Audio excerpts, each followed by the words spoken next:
कर्वे नगरची वडार वस्ती ही तसे पाहायला गेलं तर पुणे शहरामध्ये प्रसिद्ध आहे।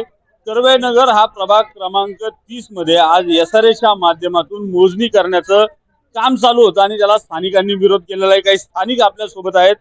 काय सांगाल भाऊ, एकूणच काय प्रकार घडलेला आहे आणि एकूण तुम्ही गर्दी करून कर्वे नगर पोलीस चौकीत गेले होते? काय सकाळी 10:30 वाजता कांगडे साहेब, PI कांगडे साहेब त्यांचा निरोप आला की चौकीला बोलवलं. आम्ही चौकीला गेलो. चौकीला पोलीस स्टेशनला वरती. तर सरांनी ते आम्हाला सांगितलं की बाबा त्यांचा सगळं फौजफाटा तयार झाला की आपल्या SRच्या नाव नोंदणीसाठी. तर त्यांनी आम्हाला असं सांगितलं की बाबा हे सरकारी काम आहे, त्याच्यात कोण हस्तक्षेप करू शकत नाही. जर कोणी केलं त्याच्यावर आपण गुन्हा दाखल करू शकतो, नाही गुन्हा दाखल होऊ शकतो, नाही का, असं कारवाई करतील.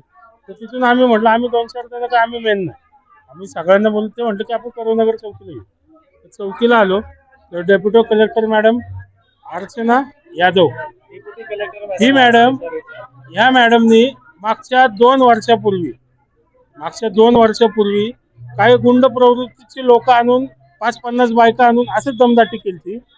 त्या माणसाला त्या मॅडमने आज मी तेच केलं. आज त्यांनी फक्त पोलीस प्रशासनाची साथ घेतली, त्यांचं म्हणजे फौजफाटा घेतला. लोकांना एकाला विचारलं नाही, आम्हाला नोटीस नाही, आम्हाला किंवा सांगण्यात आलं नाही की बाबा नाही का की असं की अशी परमिशन तुमची घेऊन आम्ही येतो. पण काहीच कोणाचं कल्पना नसताना हे डायरेक्ट आले लोकांच्या घरात. काही काही लोकांनी विचारलं तर त्यांना साईटला सरकवलं, नावं लिहून दमदाटी करून घराचे फोटो काढले की बाबा लोकांनी घाबरली. विचारलं लोकांनी हे कशासाठी.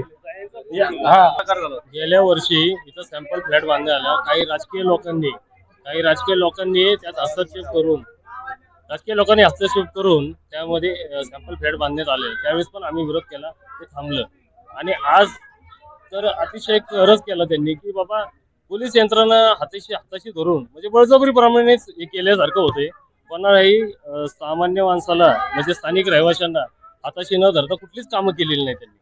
आणि हे जोर जबरदस्ती पोलिसांनी पण यात अशा गोष्टीला सहकार्य नाही करायला पाहिजे. आणि जामर पण बसवला गेला यात की जेणेकरून आम्ही कोणाला कॉन्टॅक्ट करू नये, कोणाला कल्पना देऊ नये, अशा पद्धतीचे ह्या गोष्टी करतात. ह्यावरती डेप्युटी कलेक्टर SRAच्या अर्चना यादव म्हणून जे आहेत त्यांच्यावर माझी विनंती आहे की सरकारने त्याच्यावरती कारवाई करावी.